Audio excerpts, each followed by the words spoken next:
Stop, don't scroll. The algorithm of man did not bring you here, a divine appointment did. Out of the billions of souls on this planet, a message was prepared for a handful today, and the Spirit of God has moved heaven and earth to ensure your eyes would fall upon it in this exact moment. This message is for the chosen one who lives in the painful space between the private certainty of their calling and the public absence of its proof.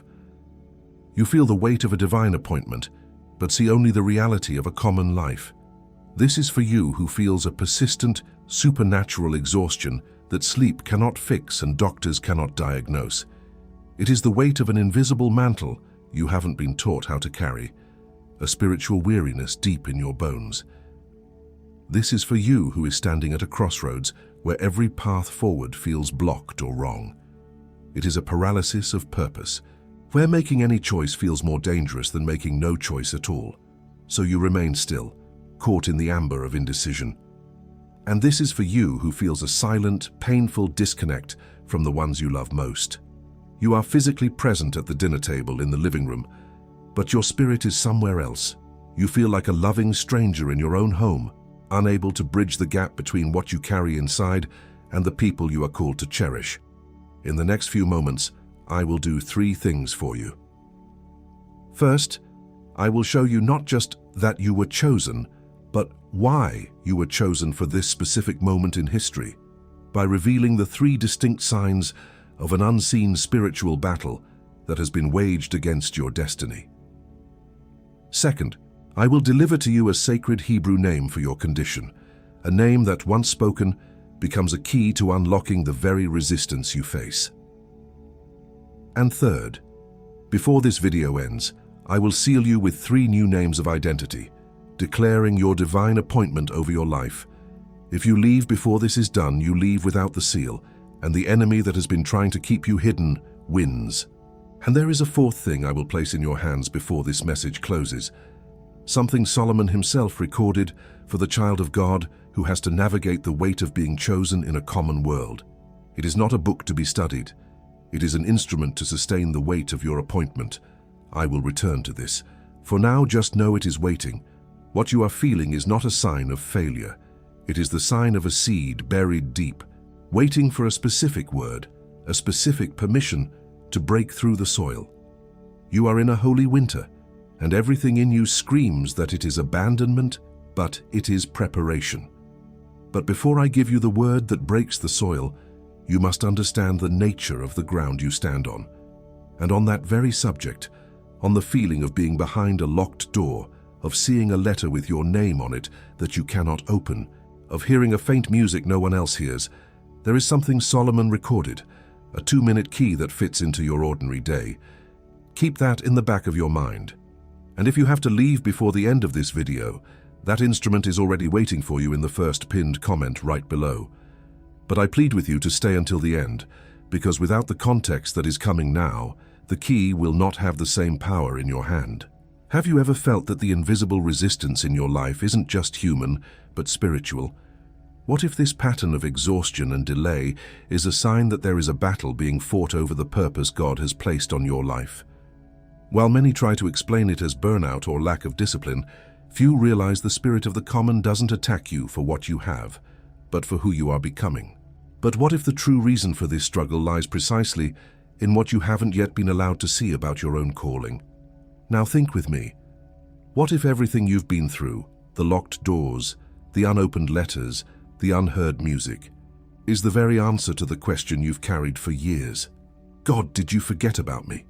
It was in searching for the answer to that very question that I found this digital guide called The Code of Solomon's Wisdom. This guide is not just a reading, it is a key of spiritual understanding, a tool made for those who wish to see beyond appearances, to stop treating the weight of their calling like simple fatigue, and to understand why the spirit of the common attacks with such force against those who carry the mark of God. Many chosen ones here on the channel have already felt the call of this instrument, but have not yet made the decision to download the digital guide. Download it now. It's available in the first pinned comment. If you are one of the first to download it, come back here and write Amen.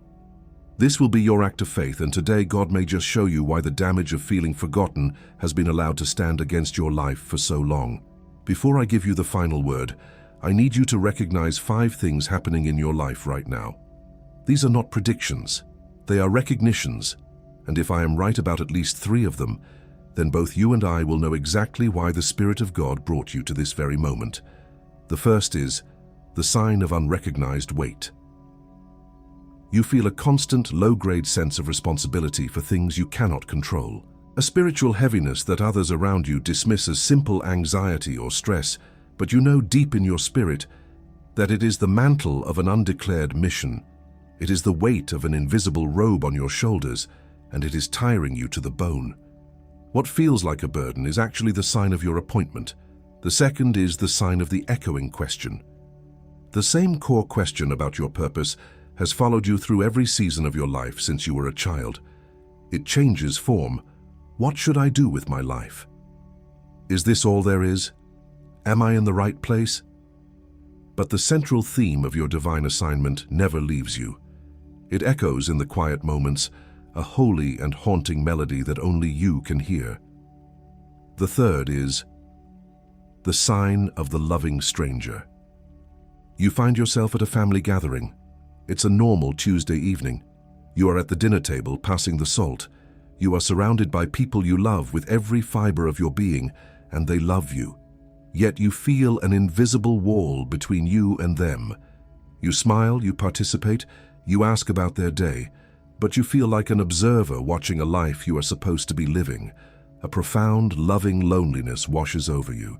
You are a stranger in your own home, not because of a lack of love, but because of an abundance of calling. And concerning that scene at the dinner table you just recognized, that feeling of being a loving stranger in your own home, I have already left the instrument waiting for you in the first pinned comment. If you need to leave before the end, it is there. But stay, because the Hebrew name for what is happening to you has not yet been spoken. And before I move on to the 4th and 5th sign, a brief pause. And beyond our digital book, Chosen One, you have here another way to strengthen this message that reached your home today, and to make it reach more and more chosen ones like you. We don't receive a single cent for every word I deliver to you here on this channel every day. As a way for you to give back something of what you receive here, we keep a voluntary donation link open, right below the digital book, in the first pinned comment.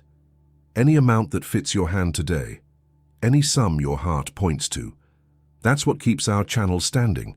That's what makes the next message reach another person who needs it, exactly as you needed it. I'll wait for you there, chosen one. Returning now to the 4th sign, it is the sign of the near miss. Look back at your life. You have a history of opportunities that almost happened, breakthroughs that were just about to materialize, doors that closed the moment your hand reached for the knob.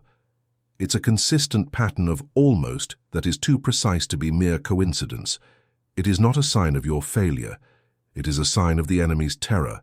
He sees what you are becoming and expends enormous energy to keep you one step away from your destiny. And the 5th sign is the sign of the unfamiliar familiar. You experience moments where your own life feels foreign to you. You look at your job, your daily routine, your own accomplishments, and a quiet voice inside your spirit whispers, "This is good, but this isn't it. This isn't the real story." This feeling isn't discontent. It is holy discernment. It is your spirit, which is sealed by God, refusing to accept a common narrative for a chosen life. These 5 signs that you have just recognized are not symptoms of a breakdown. They are the signs of an awakening. They are the pains of a birth. And the name for what is awakening in you, the name for this holy state of being, is held in a single ancient Hebrew word. Before I show you the instrument Solomon left for the ordinary day of the chosen one, I must give you the Hebrew name for what you carry, because the instrument only makes sense after you know the name. And there is a word in Hebrew that defines this exact state you live in, a word that recontextualizes everything I have just described. There is a word in the original Hebrew that changes everything you thought you knew, and what comes now will explain why everything happened in this order. And that name is what Solomon prepared an instrument for. To carry this calling alone, raw, without an instrument, is not what was intended for you. he prepared something else, and that something else is what I will deliver to you now. It is not theory. It is an instrument. The Code of Solomon's Wisdom is the instrument that Solomon left for the child of God who must walk through the ordinary day without losing what was received in the secret place. When you believe your waiting is a punishment and not a preparation, you need this instrument to translate the silence. When you arrive home and feel the need to put on a mask of normality to hide the spiritual war you fought all day, you need this instrument to guard your heart. When you say yes to every demand on your time, hoping one of them will finally be the thing, instead of standing still to receive your actual assignment, you need this instrument to give you the strength to say no. And if you're feeling right now that this is exactly what you need, before I even continue, place your thumb now over the link in the first pinned comment. Don't click yet. Just place your thumb. Feel the weight of the decision before you make the decision. This isn't a method to do more. It is an instrument to sustain more. It does not train you. It covers you. It shows you where the spirit of the common is acting before it turns into a wrong decision. It interrupts the cycle of that unseen weight before it becomes the bone-deep weariness of your next Monday morning. And the next Monday morning comes sooner than it seems, and it comes with 2 seals for your home. Not for your performance. The first seal is the ritual of the righteous sleep. It's an audio. You don't read it, you lie down. And what you used to call insomnia, today you'll call unsealed vigil. And you'll learn to seal the night with the right name, in the right order, in the right voice. The second seal is Man Onis, the awakening of clarity, the 7 morning decrees. 7 short phrases, 1 for each morning of the week, so you don't wake up again without identity, so you cross the first hour of the day with the posture of one who has been sent, and not with the posture of one who has been run over. And this hesitation you are feeling right now is not doubt. It is the spirit of the common acting within you in this exact moment, pushing you to close this window. You recognize this pattern. The moment of prayer arrives, and so does sleep.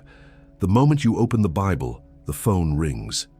The hesitation you feel is the confirmation that you are at the very point where the turn happens.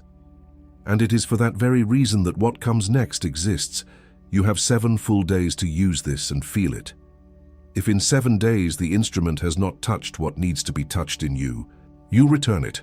No questions asked, no justification needed. And the 2 seals, the ritual and the decrees, remain with you even if you return it. They are yours, unconditionally.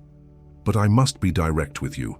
The real risk is not spending less than a Thursday lunch at the deli. The real risk is the next Monday morning arriving and you are still empty-handed.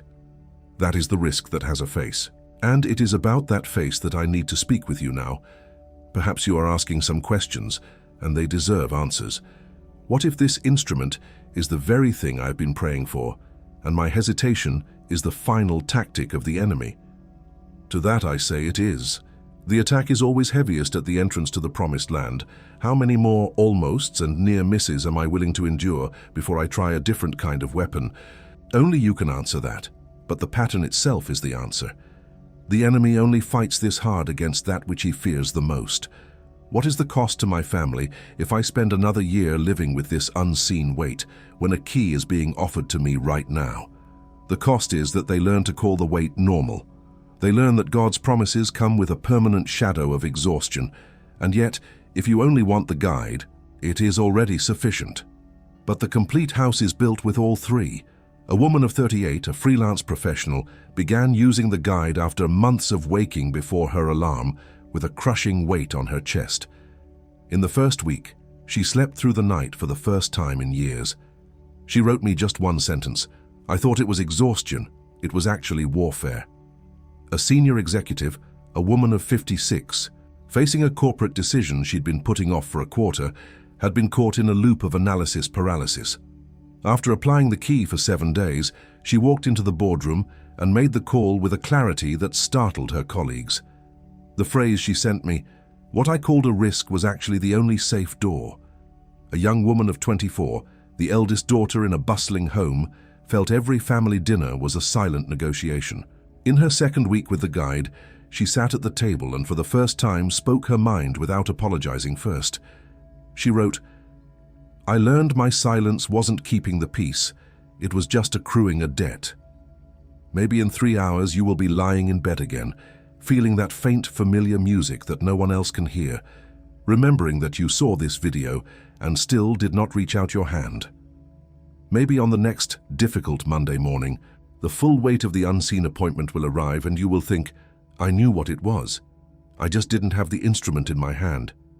The scene is you, 5 years from now, sitting in the same chair, feeling the same bone-deep weariness, watching someone else receive the exact breakthrough that had your name on it. The first stab is regret. The second is realizing your children learned to interpret God's silence as abandonment from watching you. The third is a faint whisper from heaven saying, I sent the messenger, but you never opened the letter. And the slow erosion of your hope continues to arrive, with the same alarm clock, with the same cup of coffee, with the same door opening on the next Monday morning. The link is in the first pinned comment, pinned for you. Not for everyone, for you. Whoever needs to walk through the next Monday morning with the instrument in hand clicks now. And when you do, when you open that link, you are not buying a book. You are accepting an instrument that Solomon prepared for your ordinary day. And what you will understand next, when you hear the Hebrew word that comes now, will change how you read everything that has happened up to this point. And before I deliver the next word that's still coming now, because it's still coming and it weighs, I want to remind you of one thing, chosen one. As I told you earlier, beyond the digital book that's in the first pinned comment, there's that voluntary donation link open right below the book. We continue receiving not a single cent for every word I deliver here for you every day. That's why this link exists, chosen one, so that another person tomorrow finds exactly this word that found you today. Any amount your heart points to. Each gesture like that keeps our channel standing and makes the next message reach whoever needs it, exactly as it reached you today. And one more thing before we return to the message, I want you to know the following. From time to time, here on our channel, I record a special honor video, a thank you video with a special word only to recognize the chosen ones who donated the most, and those who acquired the digital book. All who sustained this word with me deserve that mention of gratitude for such a generous act. You sow here, heaven remembers you up there, and I remember you down here. I'll wait for you there at the link again, chosen one. And now, finally, the Hebrew word that will change everything. The Hebrew word that defines exactly what is happening to you is Bekir. Pronounce it with me, Bekir, Bekir. It means chosen one or elect, but it carries the heavy connotation of being tested, examined, and proven. It is not just a title. It is a description of a spiritual state, a posture, a calling. It is the condition of holding a divine promise in a world that only shows you evidence to the contrary. When you hear this word, Bakir, you recognize it because it was already happening inside you. You just didn't have the name. And about this word it is written in Psalm 4, verse 8, I will both lay me down in peace and sleep, for thou, Lord, only makest me dwell in safety. This is not a promise for a distant future. It is a declaration of a present state. The one who can speak this verse with their soul at rest is the one who stands under the name Bakir, not the one who strives to be chosen, the one who simply is. And this state, this condition of being chosen yet hidden, is not new. Look at Joseph.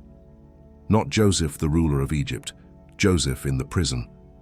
The young man, fragile, holding on to a dream that looked like a delusion.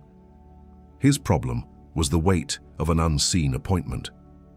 He had seen the sun and the moon and the stars bowing to him in a dream, a divine promise, but his waking reality was stone walls, the smell of damp earth, and the sound of a key turning in a lock that was not his to open.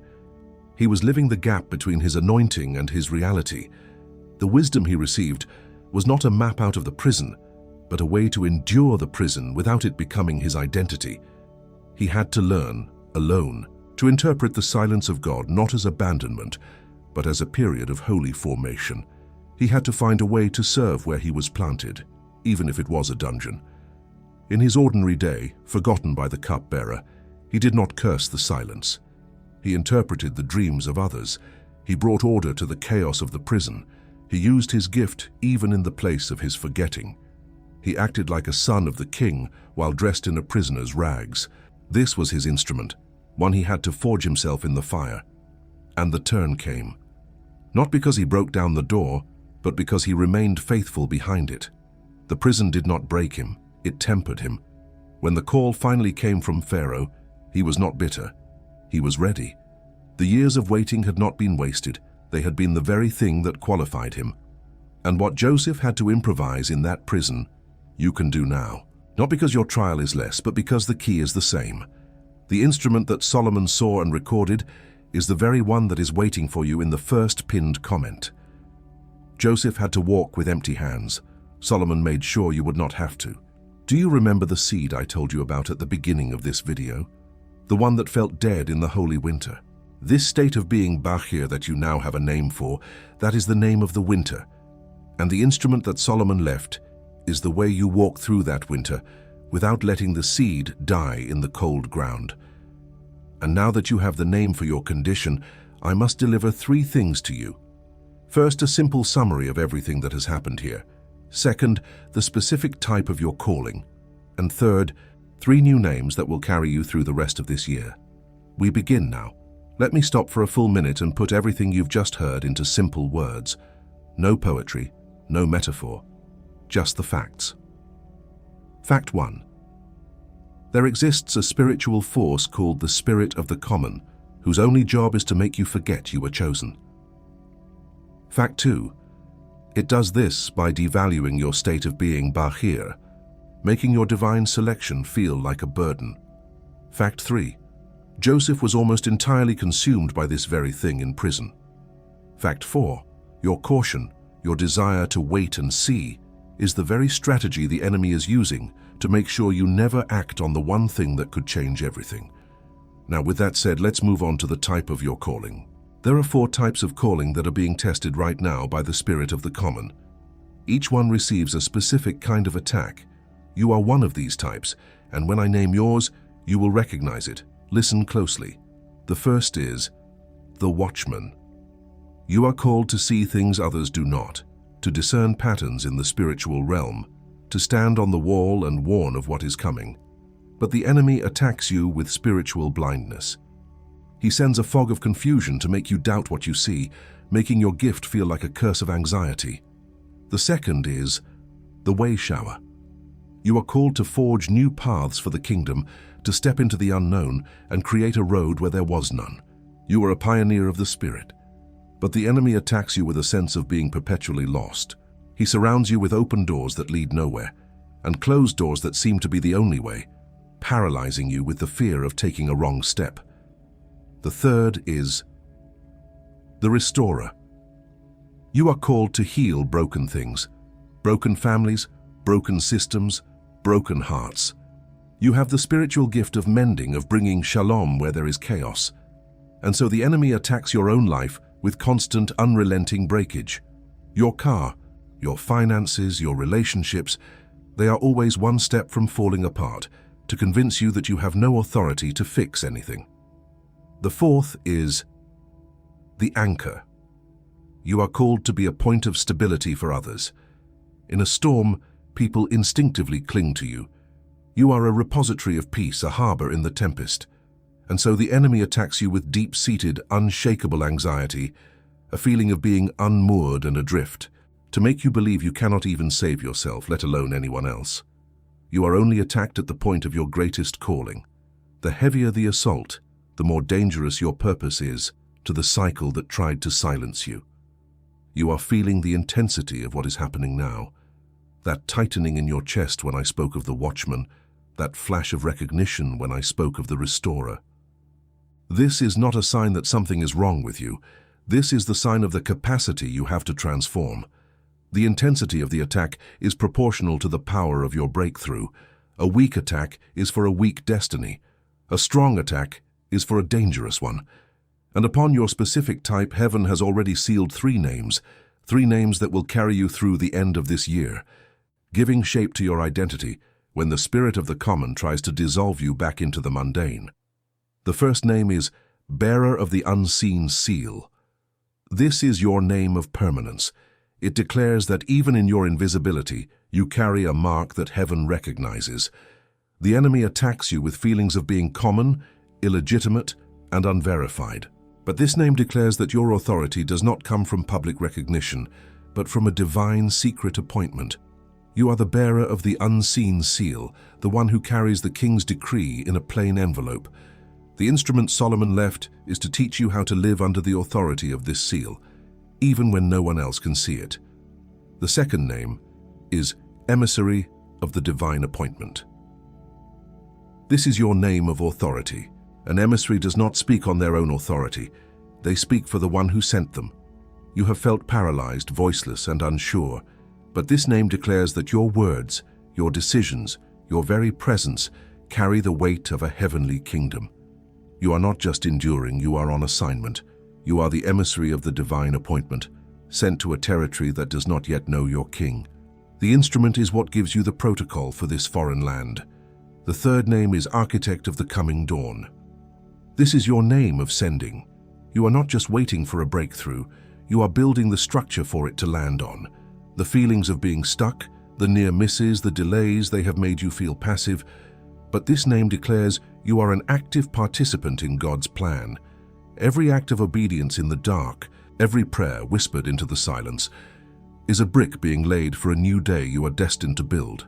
You are the architect of the coming dawn, and the instrument is your blueprint. The vulnerability of the bearer of the unseen seal is the temptation to believe the seal is not real simply because no one else can see it. It is to mistake invisibility for illegitimacy. It is to let the silence of the world drown out the decree of heaven. This is the oldest trick of the spirit of the common. And what Solomon left to cover this specific vulnerability is not a book for you to read. It is a ritual to be applied, a way to seal your nights so you are not ambushed in your sleep, and a way to decree over your mornings so you do not begin your day without your identity. It is an instrument of posture. The link to the Code of Solomon's Wisdom is in the first pinned comment. When you go there, you are not simply getting a guide. You are receiving the covering for the unseen seal you bear, so that you may carry it with authority and not with shame. And there are 3 more tactics of the enemy that must be named before I send you. If one of these 3 names hit you harder, write the number below, 1, 2, or 3. Your spirit knows which one it is. But before I send you with your new names, there are 3 specific tactics the adversary will use against them in the coming hours and days. He will not attack your calling in general. He will attack the specific identity of the bearer, the emissary, and the architect. The first tactic is comparison. He will show you the public victories of others to make your private waiting feel like failure. He will scroll a highlight reel of another person's harvest season directly in front of you while you are still in your planting season. He will whisper, "See, they are being blessed. They are moving forward. What is wrong with you?" He uses their timeline to invalidate your own, hoping you will abandon your unique path for a well-trodden road that is not yours to walk. The second tactic is misinterpretation. He will take the holy silence of God, the space between your prayer and its manifestation, and twist it into a sign of rejection or disapproval. He will tell you the silence means no, when in fact it means grow. He will make you believe that God's quiet is proof of his absence, hoping you will mistake the crucible of your faith for the grave of your hope. This is the tactic he uses against the emissary, to silence your voice before you even learn to use it.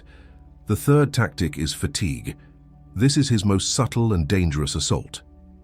24 hours before your breakthrough, when the sky is darkest and your strength is at its lowest, he will launch an all-out spiritual, emotional, and physical assault.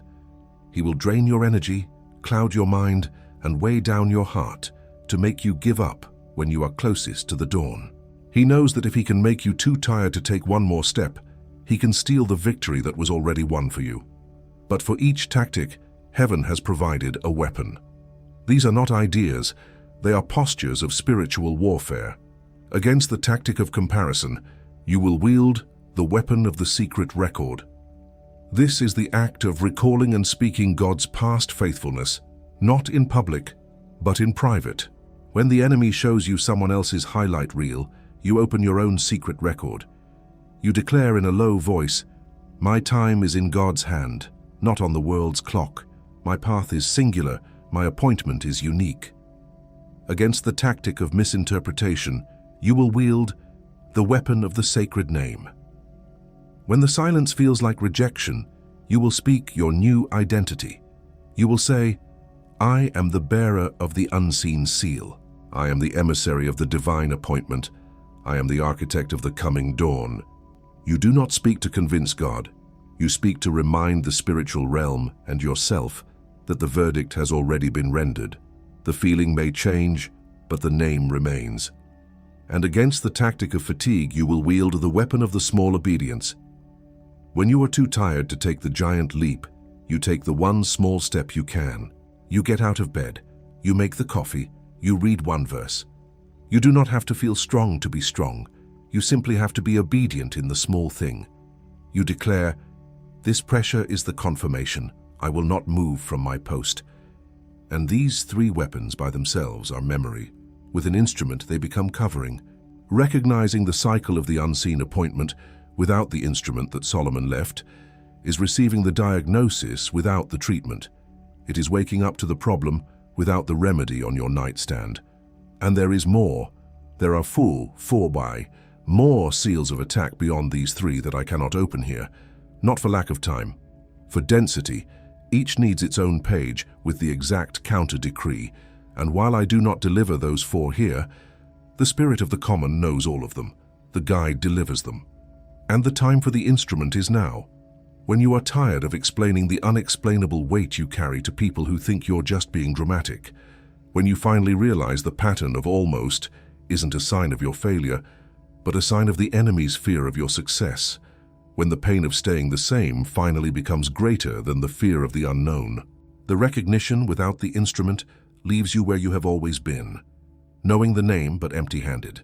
And that is why there is one final obstacle that must be named before you can say, Amen. It is not an external obstacle. The final obstacle is the most holy-sounding lie you will ever tell yourself. It is the fear of appearing ungrateful.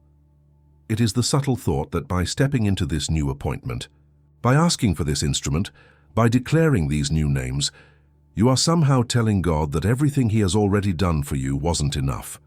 It is a lie dressed in humility.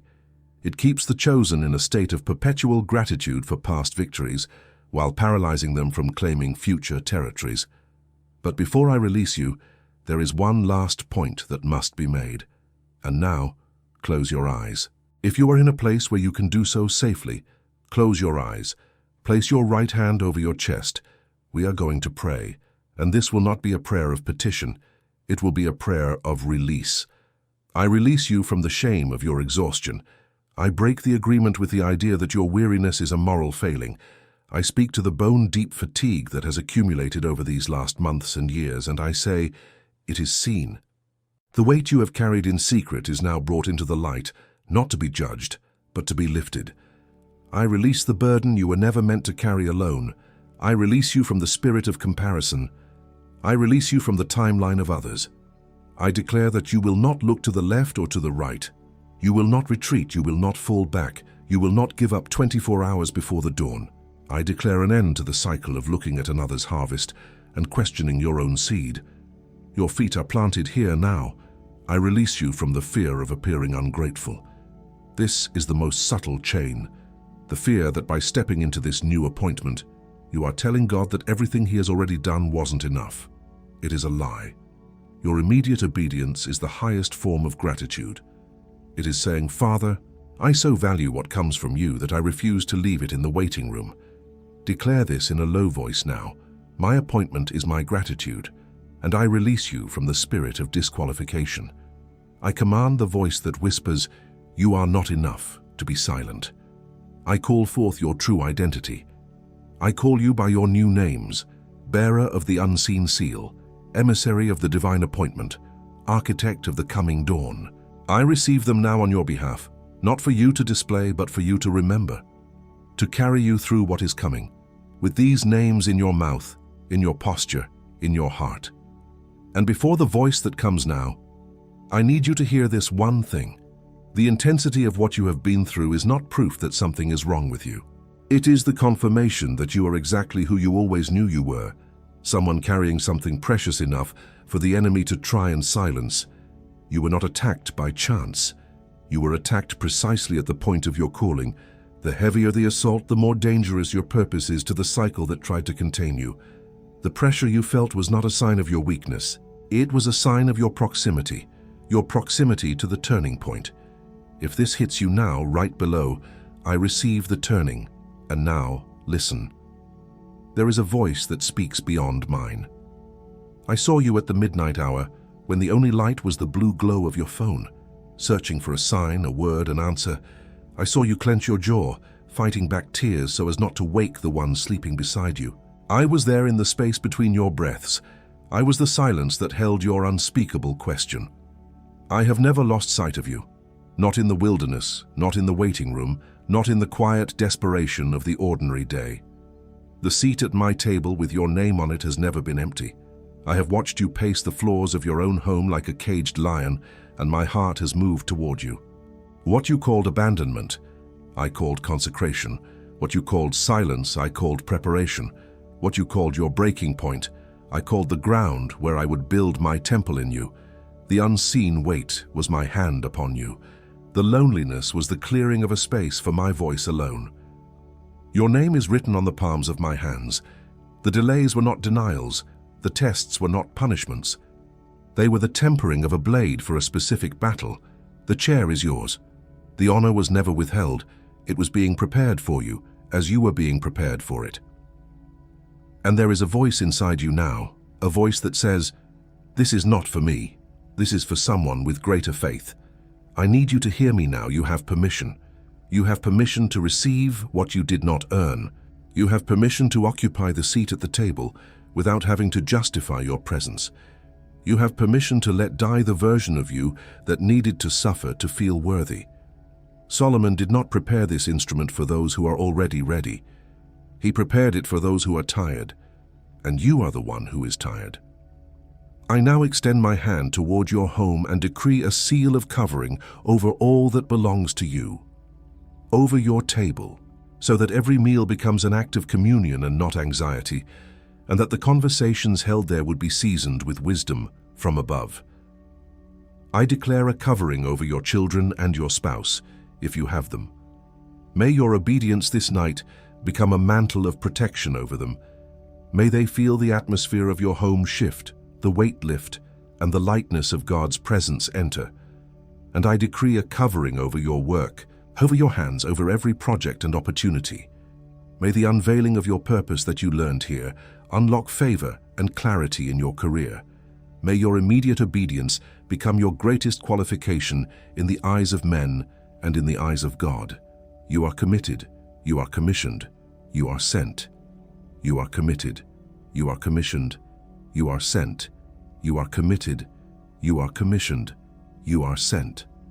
Before I release you, I want you to walk with me to a room you have not yet seen with your physical eyes. Do not force it, just let the image arrive. There is a long table. Light comes from a source you cannot identify. There are people at the table. Some you have loved, some you have not yet met. The faces feel like family, and there is a chair near the head of the table, empty. The shape of you is carved into it. The wood remembers you. Joseph is at the head of the table. You are not creating this scene, you are remembering it. The chair has always been yours. It was only you who was missing. Don't say amen yet. Sit in this for a moment. Feel the weight of what just happened. The air in this room has changed. The authority has shifted. What was a feeling is now a fact. What was a hope is now a seat. Now, you may say, amen. And regarding that chair the Father just showed you, it remains prepared. I want you to hear something before you close this video, because there's a phrase the adversary will whisper in your ear in the next 3 hours. But before the phrase, there is something you need to receive. What was sealed here will now be tested at the moment just before dawn. The Code of Solomon's Wisdom is waiting for you in the first pinned comment right below, with the ritual of righteous sleep and the 7 morning decrees, for less than a coffee with a biscuit, because a bearer of the unseen seal without covering will rot in the next moment just before dawn, and the adversary is counting on that moment. It is not an expense, it is an instrument, and Solomon prepared it for you to cross what is coming with a firm hand, not with an empty one, with a full 7-day guarantee. The risk is ours. The hand is yours. Click now while the decree is still alive in your chest. Not tomorrow, not after the shower. Because whoever leaves it for later, leaves it for never, and the adversary already knows this. In the next 3 hours, he will speak within you, not with a loud voice. In sequence, 5 short phrases. It was just a coincidence. You're not special. Everyone feels this way. If you were truly chosen, it wouldn't be this hard. Just wait for a clearer sign. Don't get your hopes up again. 5 waves. He tries from 5 angles. In one of them, you give in. Today, now, before the next moment just before dawn, not after. Today. And Solomon will stand with you. And now, the last word of this video. And in the next word I bring to this channel, I will deliver the 3 gates the enemy uses to enter the house of the chosen one. Whoever heard this word today needs to hear that one in sequence, because what comes next is not a continuation. It is a deepening. Click on the video that will appear on the screen in a few seconds. And still in this video, chosen one, before I seal this hour with you, I return one last time to this request. You walked with me until here. You crossed every word, every decree, every sign. And if at any moment of this message you felt heaven touch you, you know this video was no accident.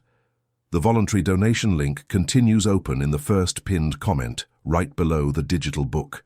Not as a charge, not as exchange, as the chosen ones return to the altar from which the word came forth. Any amount your heart points to, and heaven sees every gesture. Heaven sees, and heaven multiplies it over your home, over your days, over what you don't yet know is coming. That was my last request. I'll wait for you there, chosen one. And when this happens, and it will happen soon, you will remember this moment. Before you go, think of one specific person, not many, one. The person whose name just came to you when I said that. The person who has been silent, faithful, and unseen. The person whose anointing has also drawn attacks that have no name. Someone who has been coming home carrying a weight that is not their own. Someone who needs the same sealing you just received. Send this video to them. They are waiting for this word to arrive. And when that person opens this video, they will need what you just received, including the instrument that Solomon left. It might be what opens their cycle too. This is not a favor from you, it is service, and heaven sees. Comment below, Amen received. Hand send this video to that specific person who came to mind. It is done. What was delivered here has been delivered. You are not the same person you were when you pressed play. You are deeply loved. You were never forgotten. The chair is yours, and so it is sealed. The next moment just before dawn can wait another 10 seconds,